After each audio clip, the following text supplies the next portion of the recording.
The piercing shriek of warning alarms jolted Ethan Cole from his uneasy sleep. His eyes snapped open to a nightmare of flashing red lights and choking smoke that filled every corner of the tiny cockpit. The acrid fumes burned his lungs and made his eyes water as he struggled to understand what was happening to his ship. Panic seized him as he reached desperately for the oxygen mask hanging just within reach. His fingers shook so badly he could barely fasten the straps around his head.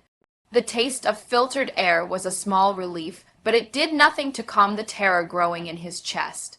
The entire ship bucked and rolled like a wild animal trying to throw him off. Metal groaned and screamed as the hull fought against forces it was never meant to handle. Through the spider web of cracks spreading across his viewport, Ethan caught glimpses of something impossible, two burning suns hanging in an alien sky, painting everything below in shades of brilliant gold and deep red. His training told him to check his instruments, to follow emergency procedures, but his hands moved too slowly and his mind felt sluggish with fear. The ground was rushing up to meet him now, and all he could think was how far he was from home, how no one would ever know what happened to him. This alien world would be his grave. The impact came like a giant's fist, slamming him forward against his restraints before everything went black. When consciousness crept back to him, Ethan found himself lying on ground unlike anything he had ever seen or imagined. The forest around him seemed to glow from within, as if someone had sprinkled stardust on every surface. Trees rose like crystal towers, their bark catching and reflecting light in rainbow patterns. Their branches twisted upward in perfect spirals, too beautiful and perfect to be natural. Leaves rustled overhead, but they sounded different, like tiny bells or flowing water. They shimmered and changed color as they moved, shifting from silver to blue to pale green. Strange creatures that looked like a cross between birds and butterflies danced between the branches, their wings leaving trails of soft light as they flew. The air itself felt different here. It was thick and sweet, filled with scents that reminded him of flowers after rain mixed with something he couldn't name, something that made him think of distant memories and half-forgotten dreams. When Ethan tried to sit up, sharp pain shot through his left leg like fire. Looking down, he saw a nasty gash running along his thigh, the fabric of his suit torn and stained with blood. The wound was deep but not life-threatening, probably caused by flying debris during the crash. His ship, what was left of it, sat crumpled about 300 feet away.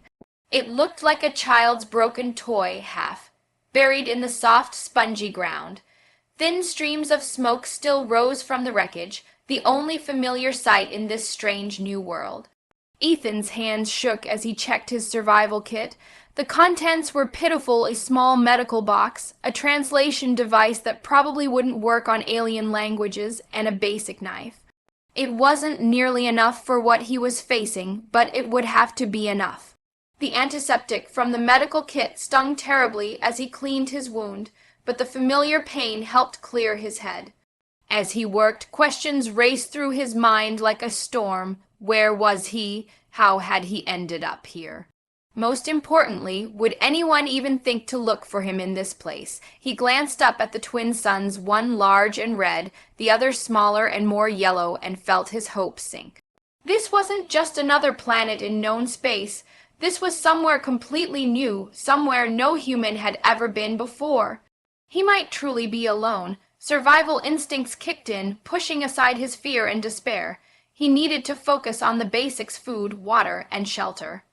The wreckage of his ship might have supplies he could use if he could get to them safely, but as he limped toward the crashed vessel, something made him stop. It was a feeling more than anything else, the distinct sensation that he was being watched. The hair on the back of his neck stood up, and he found himself turning slowly, scanning the glowing forest around him. As the alien day faded into evening, the forest became even more magical and strange. The trees began to glow brighter, their bark pulsing with soft, rhythmic light like a heartbeat. Creatures with glowing eyes watched him from the shadows.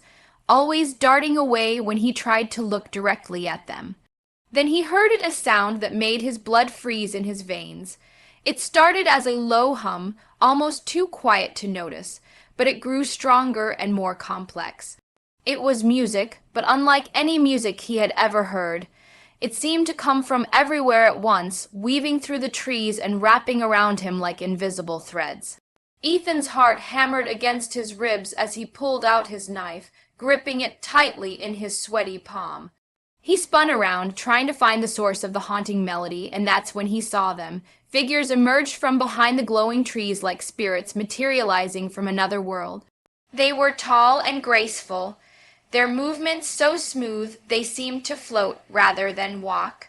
At first, they were just dark shapes against the luminous forest, but as they came closer, Ethan could see them more clearly. They looked almost human, but there were differences that marked them as clearly alien. Their skin had a subtle shimmer, like moonlight on water, and their eyes were larger than human eyes, reflecting the forest's glow like mirrors. They moved with a fluid grace that no human could match, their steps making no sound on the forest floor. Ethan counted at least a dozen of them as they formed a circle around him. They were all women, he realized, their forms decorated with intricate patterns that seemed to be carved or tattooed into their shimmering skin. They wore ornaments made from what looked like living plants and the shells of creatures he had never seen before. Each of them carried a long, slender spear, tipped with something that glowed with its own inner light. The weapons looked beautiful and deadly at the same time, like works of art designed to kill. The tallest of the women stepped forward, and Ethan could feel the authority radiating from her like heat from a fire. When she spoke, her voice was like music itself, rising and falling in patterns that were almost hypnotic. But the tone was unmistakably commanding, leaving no doubt that she was giving him an order. "I don't understand," Ethan said, his voice cracking with fear and exhaustion. He slowly raised his hands, hoping the gesture would mean the same thing here as it did on Earth, that he meant no harm and wanted no fight. But the women only tightened their circle around him, their spears held ready. The leader raised her weapon, pointing it directly at his chest, and for a moment Ethan was certain his journey would end here, far from home and alone. Instead of striking, however, she made a sharp gesture toward him and then pointed at the ground. Even without understanding her language, the message was crystal clear: kneel and surrender, or face the consequences. Ethan's legs felt like water as he slowly sank to his knees. With trembling hands, he placed his knife on the ground in front of him, the only weapon he had to offer in surrender. The women exchanged glances, their expressions impossible to read in the shifting light. One of them stepped forward and picked up his knife, examining it with obvious curiosity. She turned it over in her hands, testing its weight and balance before tucking it into a pouch at her belt. The leader made another gesture, and suddenly hands were reaching for him. They bound his wrists with some kind of cord that felt strangely warm and alive against his skin. It pulsed gently, like it had its own heartbeat, and Ethan wondered what kind of material could feel so organic. Without a word, they began to move through the forest, and Ethan was forced to stumble along with them. The women moved like shadows, their feet finding sure purchase on ground that seemed to shift and change in the strange light. As they walked, Ethan tried to take in everything around him, knowing that his life might depend on understanding this alien world. Plants glowed softly beneath their feet, lighting their path with gentle pulses of blue and green. Creatures that looked like jellyfish made of light drifted lazily through the air above them, their tentacles trailing phosphorescent streams. Everything seemed connected somehow, all pulsing with the same mysterious rhythm that made the forest feel alive in ways that Earth's wilderness never had. After what felt like hours of walking, they crested a hill and Ethan saw something that took his breath away. Spread out in the valley below was a village unlike anything he could have imagined. The buildings rose in elegant curves and spirals, looking like they had grown from the earth rather than being built. They were made from woven vines and some kind of translucent material that glowed softly from within. The entire settlement pulsed with the same bioluminescent light as the forest around it, creating a harmony between nature and civilization that human cities had never achieved. At the center of the village stood a massive stone structure, its walls covered in intricate carvings that seemed to tell stories in pictures. As they entered the village, people began to gather. Ethan noticed immediately that they were all women, ranging from young girls to elderly matriarchs, all sharing the same shimmering skin and large, reflective eyes. They spoke to each other in their musical language, their voices rising and falling like a symphony of questions and wonder. Some looked at him with curiosity, others with obvious fear. A few seemed angry, their melodic voices taking on sharper tones as they spoke. But all of them stared, and Ethan felt the weight of their attention like a physical thing pressing down on him. He was a stranger here, possibly the first of his kind they had ever seen, and he had no idea whether that made him a guest, a prisoner, or something else entirely. But the tone was clear. They were debating what to do with him. He was led into the central stone structure, which appeared to be both a meeting hall and a place of worship. Inside the carvings were even more detailed, depicting scenes of people who looked strikingly like him. Men, unmistakably human, stood alongside the alien women in what seemed to be moments of peace and collaboration. Other panels, however, showed conflict, flames, destruction, and division. Ethan felt a chill as he realized the men in these depictions were as much symbols of harmony as they were of chaos. The leader of group, whom Ethan began to think of as the matriarch, gestured for him to sit before a circle of elders. They were older than the others, their tattoos more elaborate, their presence commanding. One of them, a woman with a calm yet piercing gaze, stepped forward and knelt beside Ethan. She placed a hand over his chest as if feeling for something within him. When she spoke, her tone was softer than matriarch's. Is almost curious. Ethan caught one word repeated several times. Zish. He had no idea what it meant, but the eld exchanged glances at the sound. Their expressions conflicted. The woman who had examined him later introduced Ara, though he wouldn't understand her name for some time, stood and addressed the others. Her voice rose and fell with conviction, though Ethan couldn't grasp her words. Whatever she said seemed to sway the group, because after a moment of deliberation, the matriarch gestured to untie him. Though his hands were free, Ethan knew he was far from safe. The eyes of villagers, especially a younger woman who seemed fiercely distrustful, lingered on him with suspicion. He was given a small area to rest, a corner of one of their vine-woven structures. The floor was soft, layered with moss-like material, and he collapsed onto it, utterly exhausted as the twin suns dipped below the horizon, casting the world into hues of blue and silver. Ethan lay awake, staring at the alien sky. The women's voices drifted through the village, their conversations placed with a strange, haunting melody. He wondered what they were saying about him, what plans they might be making. What am I to them? He thought. A threat, a curiosity, a relic of a forgotten past. Sleep came slowly, haunted by visions of the carvings in the stone hall, of men standing alongside these women, and of the destruction that followed in this strange new world. Ethan knew one thing for certain: he was an outsider, and his survival depended on learning their ways. Ethan woke to the gentle hum of an alien dawn.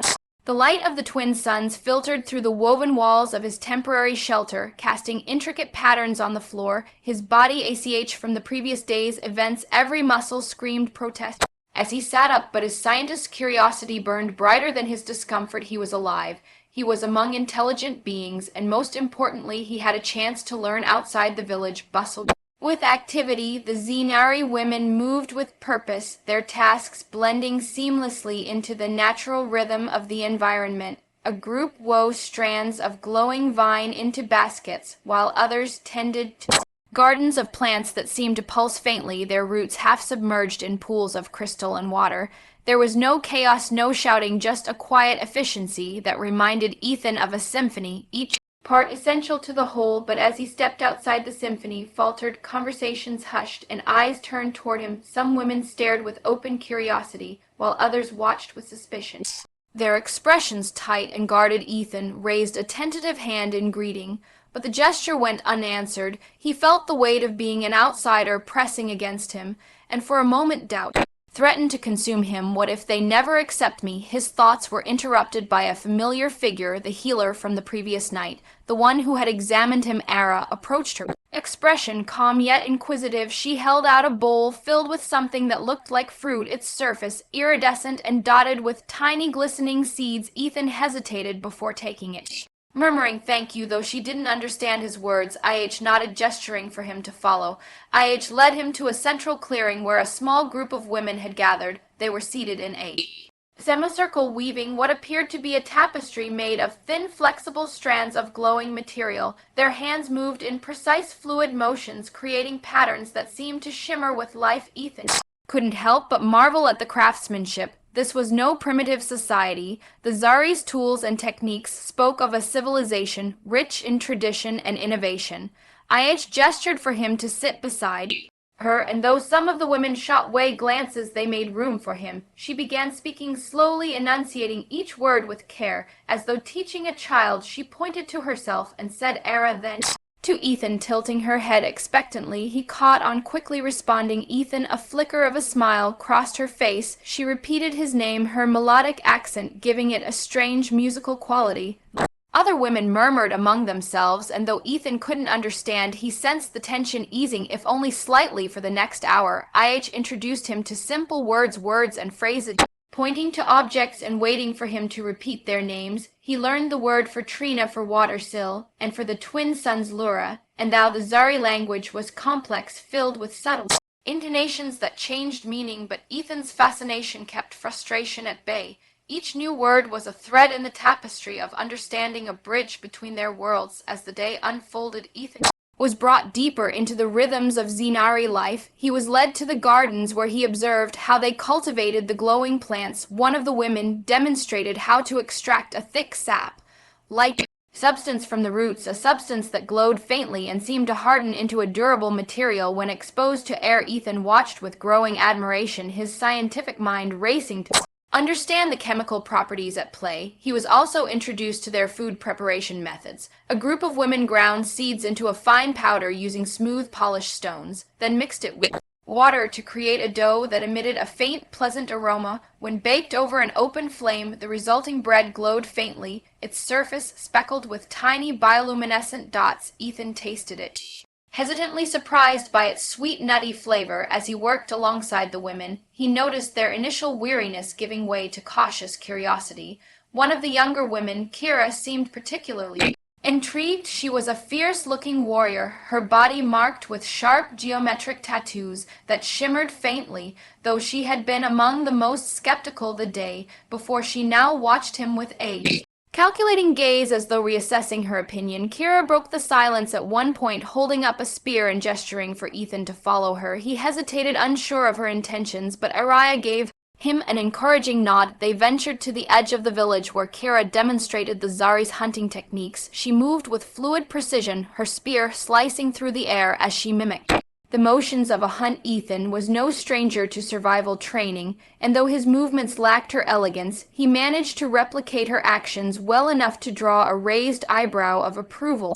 Kira's lips twitched in what might have been the beginnings of a smile, and for the first time Ethan felt a glimmer of acceptance that night as the twin suns set, and the village gathered for their evening meal. Ethan found himself sitting among the Zine Ari, no longer an isolated outsider. The food was shared, communally passed from hand to hand in bowls carved from translucent stone. The atmosphere was still cautious, but the tension had eased. A few women even attempted to engage him in simple conversation, their melodic words laced with curiosity. After the meal, the village gathered in central clearing for what appeared to be a nightly ritual. A group of women began to sing, their voices weaving together in harmonies that seemed to echo through the very air. The sound was hauntingly beautiful, filled with a longing Ethan couldn't quite place. The others joined in, creating a symphony that resonated with the glowing forest around them. Ethan watched in awe as the women began to move, their bodies swaying in time with the music. The dance was both fluid and precise, each motion telling a story. He couldn't understand its meaning,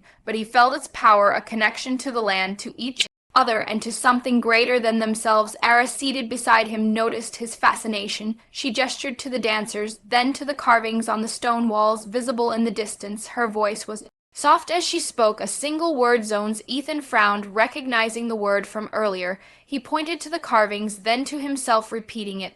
Zones. Ara nodded, but didn't elaborate. Instead, she rested a hand on his arm, her gaze filled with something he couldn't quite decipher, hope, concern, whatever it was. It stirred a strange feeling in his chest, a mix of unease and curiosity. As the night deepened, Ethan returned to his shelter, his mind buzzing with everything he had experienced. He replayed the day events, from the slow unraveling of the language barrier to the haunting beauty of the Ziller songs.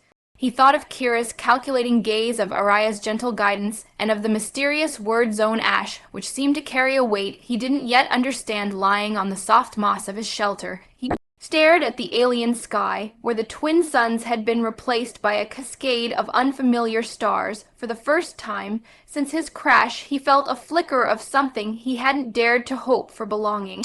But beneath that flicker was a question that refused to be ignored. What do they see in me? A savior, a threat, or something else entirely? As sleep sealed him, his dreams were filled with images of glowing forests, ancient carvings, and the haunting melody of the Zinari song. Ethan had grown accustomed to the rhythm of the Zari village. Days began with the pale light of the twin suns filtering through the lone walls of his shelter and ended with the haunting symphony of their nightly songs. But something about this day felt different. There was a subtle tension in the air, a sense of anticipation that rippled through the community like a silent ENT undercurrent. He was summoned early by Era, the tribe's healer, whose quiet wisdom had become a steadying presence for Ethan. She led him toward the Chamber of Echoes, the massive stone structure at the heart of the village. Its walls, etched with intricate carvings, had captivated Ethan from the moment he saw them. Today, however, he would step inside. For the first time, the chamber was even more awe-inspiring than he had imagined. It was vast, its ceilings arching high above, supported by polished stone columns that shimmered faintly in the dim light. The walls were covered in carvings, each panel telling a story in exquisite detail. Ethan's gaze was drawn to the center of the room, where a large circular platform of smooth obsidian reflected the faint glow of the carvings. IH gestured for him to sit at the edge of the platform, while the tribe's matriarch Cher, I entered. Her commanding presence filled the chamber. She carried a long staff tipped with the same glowing material as their spears, and her gaze was sharp as though she could see through him. Several elders followed, their expressions grave. Cher, I raised her staff, and the chamber fell silent. Then she spoke, her voice steady and deliberate. Though Ethan still struggled with the nuances of their language, he caught the word zones several times. Ara, seated beside him, leaned close and began translating in broken English, her voice barely above a whisper. Zones means connection, or maybe balance. It is us and do the past and the now. Ethan's brow furrowed as he tried to piece it together. Cherie gestured to one of the carvings, and Ethan rose to study it more closely. The panel depicted a scene of harmony, men and women, clearly of different species, working together. The men's features were strikingly human, though their clothing and tools suggested a shared culture with the Zari. They stood beside the women, building structures, hunting and crafting. The next panel, however, told a different story. A rift had formed. The men and women were depicted as divided, their faces twisted in anger. Flames consumed their once harmonious society. The final panel showed the men vanishing, their forms fading into the distance as the women stood alone, surrounded by ruins. Ethan turned to Araya, his chest tightening. What happened to them? To the men? Era had vis. It aided her expression, pained. We do not know. The stories are old. Some say sickness, others war. But they left or were lost for hours. The elders shared fragments of their history, aided by Araya's halting translations. Ethan learned that the Zari had once lived in a unified society with men and women complementing each other's strengths. But something had disrupted that balance, leading to the men's disappearance and leaving the women to rebuild alone. Why show me this now? Ethan asked, his voice low. He turned to Sharai, whose piercing gaze hadn't left him since the meeting began. Though she didn't respond directly, her expression conveyed the gravity of the moment. Era placed a hand on his arm. You are first in many generations, a man. The weight of her words settled on Ethan like a physical force. He was no longer just an outsider, a visitor stranded on an alien world to the Zari. He represented a part of their history that had been lost to time, and with that realization came a question that burned in his mind. What they expect of me. Ethan spent the afternoon immersed in the carvings, his scientist mind racing to understand their implications. He noted patterns and symbols that seemed to repeat, wondering if they held deeper meaning. The word zones appeared frequently, often intertwined with depictions of both unity and conflict. It seemed to embody both hope and warning, a duality that mirrored Ethan's own feelings. He was joined later by Kira the warrior, who had taken a keen interest in him since their hunting lesson. She watched him silently for a while before speaking in her characteristically blunt tone. "You think too much," she said, her English clipped but clear. She gestured to the carvings. "Past is past. What matters is now." Ethan turned to her surprised. "But the past shapes the present. Don't you think it's important to understand what happened, to learn from it?" Kira shrugged, her expression unreadable. "Maybe, but knowing will not fix it. You must act, not think." Her words stayed with him as they left the chamber. The Zenari, he realized, were not just curious about him. They were watching to see what he would do. Would he be a bridge to their past, or a harbinger of the conflict their carvings warned against? That night, Ethan joined the village for their evening meal. He had started to notice subtle shifts in how the women interacted with him. Some, like IH and Kira, were growing more comfortable in his presence, engaging him in simple conversations and teaching him more of their language. Others, however, remained distant, their mistrust evident in their weary glances. One such woman, Nahil, was particularly vocal in her skepticism during the meal. She addressed the group in sharp tones, gesturing toward Ethan with a look of disdain. Though he couldn't understand her words, her meaning was clear. She viewed him as a threat, an outsider who could disrupt their fragile balance. Kira responded with equal fervor, her voice rising in defense of Ethan. The argument grew heated, and Ethan found himself the unwilling focus of the trib's divided opinions. He wanted to intervene, but feared making things worse. It was Sharai who finally ended the debate with the commanding gesture. Her voice cut through the tension like a blade, silencing both sides. She looked at Ethan, her expression unreadable, and spoke a single sentence. Era translated softly, "You are here. That cannot change. What matters is what you do now." As the night deepened, Ethan wandered to the edge of the village, seeking solitude. The glowing forest stretched before him, its beauty both mesmerizing and alien. He felt the weight of his role pressing down on him, a mix of responsibility and uncertainty. IH found him there, her presence as calming as ever. She handed him a small glowing orb, a gift from the Zari Gardens. It pulsed faintly in his hand, its warmth soothing light. She said simply, her voice gentle, "For your path." Ethan looked at her, gratitude welling up in his chest. "Thank you," he said, his voice thick with emotion. He realized then that while he might never fully understand the Zari or their expectations, he wasn't alone. Arakira, and perhaps even Cherie, believed in his potential to contribute something meaningful. As he returned to his shelter, the glowing orb lighting his way, Ethan felt a flicker of hope. The threads of understanding were fragile but growing stronger, and though he didn't yet know where this path would lead, he was determined to walk it, for himself, for the Zari, and for the legacy of the zones that bound them together. The storm came without warning. Ethan awoke to the sound of distant thunder, a low guttural growl that seemed to roll across the entire planet. The air, usually fragrant with the scent of glowing blossoms, was heavy and electric. He stepped out of his shelter to find the village in motion, the Zari moving with a precision born of practice. Their faces were tense, but focused, their melodic language sharp with urgency. A massive storm front loomed on the horizon, its churning clouds illuminated by flashes of blue-green lightning. The twin suns had been swallowed by the approaching darkness, leaving the village bathed in an eerie twilight. Ethan stood frozen for a moment, his earth instincts faltering in the face of such an alien force of nature. Ethan, Araya's voice cut through the chaos. She beckoned him urgently, her usually serene face etched with worry. "Come, we prepare." The Zari's emergency preparations were efficient, but foreign to Ethan. They reinforced their structures with woven vines that pulsed faintly with light, securing them to the ground with stakes driven deep into the earth. The glowing plants in the gardens were uprooted with care and carried to a central storage building that seemed fortified against the elements. Ethan did what he could to help, but his lack of knowledge about their methods made him more of a burden than a help. He stumbled while carrying bundles of vines, his human strength no match for the Zari's grace and efficiency. Frustration bubbled beneath his surface. He hated feeling useless, especially when their survival might depend on everyone working together.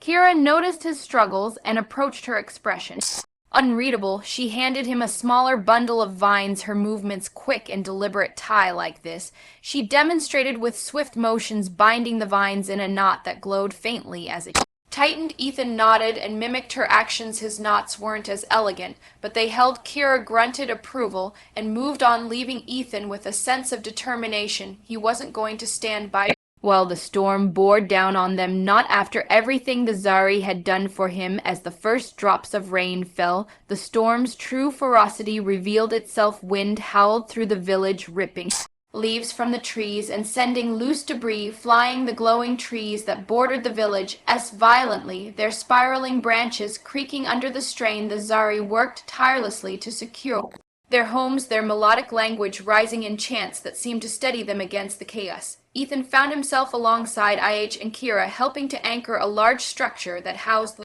village's youngest members. The wind tore at his clothing, and the rain stung his face like needles. His muscles screamed with effort as he drove a stake into the ground, the glowing vines pulling taut against the force of the storm. Suddenly, a sharp crack split the air. One of the massive trees at the edge of the village had succumbed to the wind, its trunk snapping like a twig. It toppled toward a cluster of homes, its bioluminescent branches lighting up the dark sky as it fell. Run, Kira shouted, grabbing Ethan's arm and pulling him out of the trees' path. The ground trembled as it crashed down, sending up a spray of mud and glowing debris. The homes beneath it were crushed, though thankfully the occupants had fled moments before. Ethan turned to Kira, his breath coming in ragged gasps. We can't just leave it there, it'll crush more if the wind shifts. Kira hesitated, her expression torn, then she nodded. You with me? Together they worked to clear the debris, using tools fashioned from the Zari glowing vines to cut away the massive branches. Ethan's arms etched with the effort, but Kira's relentless determination spurred him on. The storm raged around them, rain soaking them to the bone.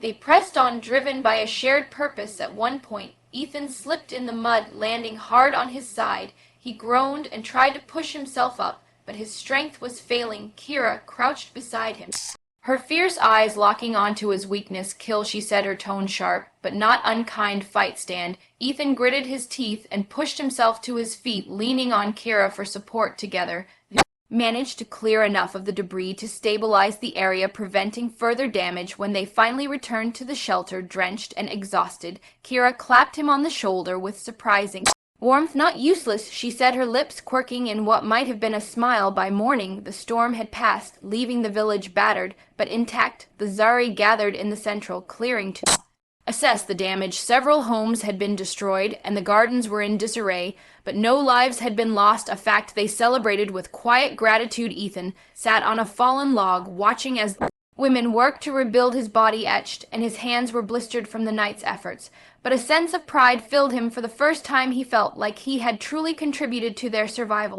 Shira approached, her commanding presence softened by air of approval. She gestured to the village, then to Ethan. You help, she said simply, her voice carrying the weight of her gratitude. Ethan nodded, his throat tight. I couldn't have done it without them, he said, glancing at Kira and IH, though the words were lost on Cher. The sentiment was clear. The storm's aftermath brought a sense of unity to the village. Ethan noticed a shift in how the women treated him where there had been suspicion. There was now cautious acceptance, even though the tribe's most vocal skeptic seemed to regard him with less hostility. As the days passed, the village began to rebuild in earnest. Ethan worked alongside the Zari, learning their techniques and contributing ideas from his own knowledge. He suggested using the glowing vines to create a lattice work for new homes, strengthening them against future storms. The women listened, incorporating his suggestions with a mix of curiosity and respect. One evening, as the village gathered for their nightly ritual, Ethan was invited to sit in the circle, a rare honor. The women's songs were softer that night, their melodies laced with hope. Roman, too, explained that the storm was seen as both a trial and a renewal, a reminder of their resilience. Ethan listened to the songs, his heart full. For the first time since his crash, he felt like he truly belonged. But as the stars appeared in the alien sky, a lingering question gnawed at him. What comes next? The zine Ari had begun to accept him, but the weight of the carvings in the Chamber of Echoes still haunted him. The past had left scars on this world, and Ethan couldn't shake the feeling that his presence might reopen them. As he sat beneath the twin moons, their light casting the village in a soft glow, he resolved to uncover Truth behind zones only then, could he hope to understand his role in this strange and beautiful world. The days following the storm marked a profound shift in the village. The Zari had always been a community bound by their interdependence, but now Ethan was a part of that bond. His efforts during the storm had earned him not just a place among them, but something deeper: respect. Yet with acceptance came new expectations, and Ethan could feel the weight of their collective gaze. His actions, his choices now carried significance, not only for himself, but for the future of the Zari. First steps toward rebuilding. The morning after the storm's devastation, Ethan stood at the edge of the village alongside Kira and Era, surveying the damage. Shar approached, her staff tapping rhythmically against the ground. She gestured to the shattered remains of homes and toppled trees. Then to the sky. Storms returned, she said in the halting English. She had begun to adopt. Her gaze bore into Ethan as though willing him to understand the importance of her words. We build stronger. Ethan nodded, determination tightening his jaw stronger. He repeated, it wasn't just a word, it was a promise. For the next several days, the village buzzed with activity. Ethan worked tirelessly alongside the Zari, sharing ideas for structures that could better withstand the planet's violent weather. Using resilient glowing vines and hardened sap they had shown him, they wove lates reinforced with stakes driven deep into the ground. The designs were his, but the execution was purely Zari, elegant, efficient, and deeply connected to the natural environment. As they worked, Ethan began to notice a subtle but significant change. The Zari were not just repairing, they were innovating. His ideas had sparked their creativity, and they adapted his concepts with their own methods. Blending the old with the new, walls became intricate weavings of light and shadow, offering both protection and beauty. Roofs designed to channel rainwater into reservoirs, turning a threat into a resource. Every structure was a testament to their resilience and ingenuity. The sacred grove. As the village neared completion, I summoned Ethan to the sacred grove, a place he had only glimpsed from a distance. It lay beyond the Chamber of Echoes, nestled at the heart of the glowing forest. The grove was a place of reverence, its entrance marked by towering stone pillars carved with ancient symbols. The air within was thick with an almost tangible energy, and the bioluminescence of the trees here was brighter, their light pulsating in time with an unseen rhythm.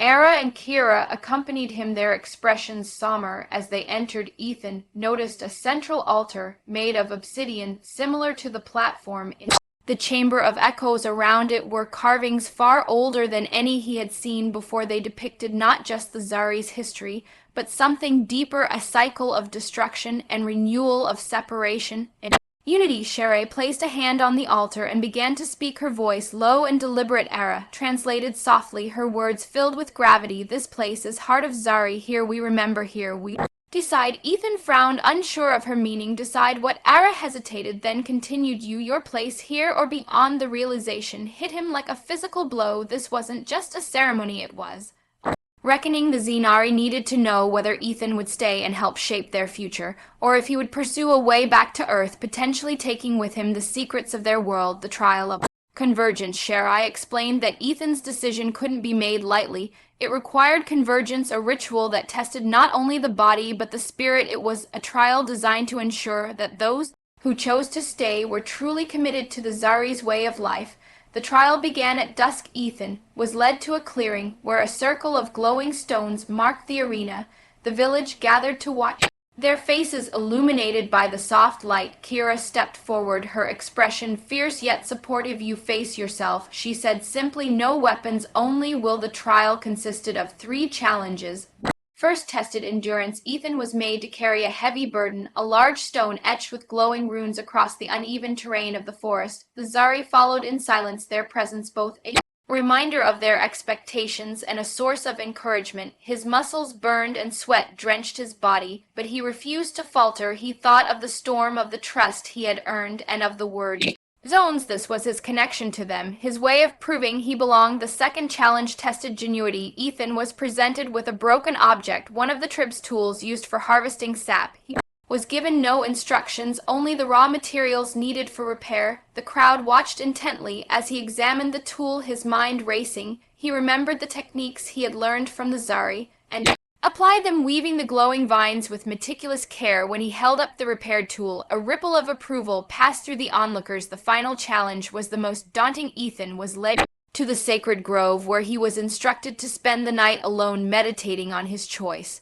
The grove's energy was almost overwhelming, and the carvings seemed to come alive in the flickering light. As the hours passed, he was plagued by visions, images of Earth, of the life he had left behind, and of the Zari's faces, filled with hope and uncertainty. When dawn broke, Ethan emerged from the grove, his decision made. With a decision, the village gathered in the central, clearing their anticipation palpable. Ethan stood before them, his body weary, but his mind clear. He turned to Shara, meeting her piercing gaze, and spoke the words he had practiced with Era. "I stay," he said in their language, the words clumsy but heart-felt. "Here with you." A collective murmur rippled through the crowd, followed by a swell of song. It was unlike anything Ethan had heard before, a triumphant melody that seemed to resonate with the very ground beneath his feet.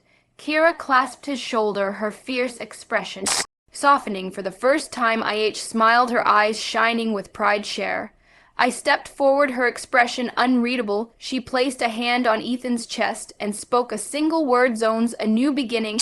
With the decision made, the village entered a new phase of its existence. Ethan became an integral part of their society, sharing knowledge while learning their ways together. They explored the uncharted regions of their world, uncovering ancient ruins and forgotten technologies. The Zari began to integrate aspects of Ethan's earthly knowledge into their lives, creating a culture that blended the best of both worlds. Ethan in turn found a sense of purpose he had never known. The isolation he had once feared became a distant memory, replaced by a profound connection to the Zine, Ari, and their vibrant living world. He and Kira continued to challenge each other, their bond deepening into a partnership built on mutual respect and understanding. IH remained his guide, her wisdom illuminating the path ahead. As the twin suns rose on a new day, Ethan stood at the edge of the village, gazing out at the horizon. The carvings in the Chamber of Echoes no longer haunted him. Instead, they inspired him.